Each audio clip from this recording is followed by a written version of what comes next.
Bonjour à tous, aujourd'hui on va parler de Qigong et surtout pour les débutants, je vais essayer avec mon expérience et avec mes stages de vous donner le maximum de conseils. Le Qigong, c'est la gestion de l'énergie. Étant en médecine, j'ai tendance à dire que l'énergie est véhiculée par deux composantes majeures. La première composante, elle est représentée par l'influx nerveux.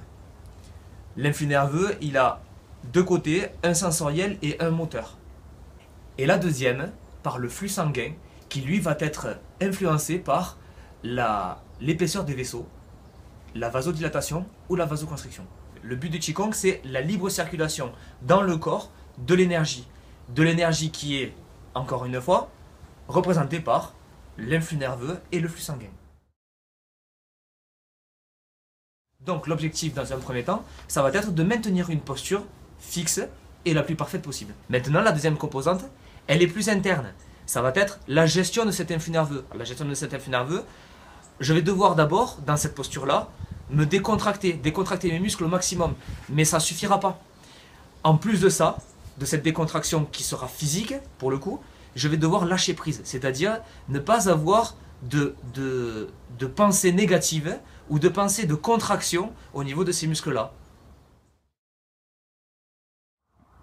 Je vais vous donner quelques conseils pour essayer de débuter votre pratique de Qigong.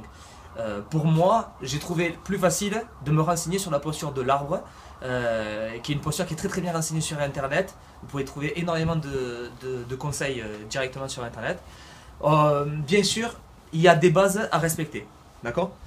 Donc, d'abord, il me faut un écartement des jambes, à peu près l'écartement des épaules, pour avoir un polygone de sustentation qui puisse me maintenir mon centre de gravité le plus calmement possible.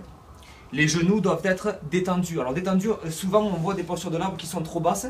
On va passer plutôt dans les arts martiaux à ce moment-là et dans la création de la force, d'accord, à l'état un peu plus brut. Donc nous, ce qu'on veut faire d'abord, c'est débuter dans le ressenti. Donc on va juste relâcher les genoux. La hanche, on va devoir la rentrer un tout petit peu, attention, sans contracter les fesses. Bien sûr, la contraction des muscles, que ce soit des pieds jusqu'à la tête, elle doit être la minimum possible. Le sternum doit être légèrement rentré, mais les épaules ne doivent pas basculer en avant. Les épaules doivent être sur le côté. Les scapulas, ce qu'on appelle les scapulas, c'est-à-dire les omoplates, doivent être posées derrière, dans le dos. Après, au niveau de la tête et des épaules, il y a un segment très important, d'accord, parce que ça va participer à l'irrigation du cerveau notamment. On rentre le menton et on tire le bout de la tête, c'est-à-dire le pic de la tête, le sommet de la tête vers le ciel pour étirer la colonne vertébrale. Quand on va placer nos bras dans la posture de l'arbre, les coudes doivent être le plus lourd possible, c'est-à-dire que je ne dois pas forcer avec mes épaules pour tirer mes coudes vers le haut. Ça va créer des tensions au niveau des deltoïdes. Donc, je mets mes coudes les plus lourds possibles et mes mains toujours face à moi, face à mes pectoraux, d'accord, ou mes épaules, et de façon circulaire, comme si je prenais un ballon dans les mains. Voilà. Cette posture-là, je dois la détendre et respirer. Une série de petits conseils pour vous. Le premier conseil, c'est de ne pas faire des séries qui sont trop longues. Vous cantonnez à 5 minutes, ça suffit largement. Le deuxième conseil, ce que j'ai pu pratiquer moi-même, c'est s'entraîner devant un miroir pour corriger la posture, pour voir si je suis bien positionné. Mais attention, l'intérêt du Qigong, c'est quand même le lâcher prise. Donc au bout d'un moment, oubliez votre miroir et essayez de vous laisser aller à votre respiration. Et le troisième, et pas des moindres, c'est d'avoir un retour d'expérience à chaque séance.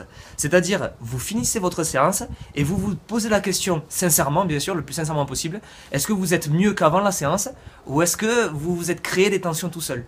Parce que l'intérêt du Qigong, c'est au contraire d'effacer les tensions. Maintenant, vous n'avez plus qu'à, comme moi, pratiquer un jour sur 2, un jour sur 3 ces exercices.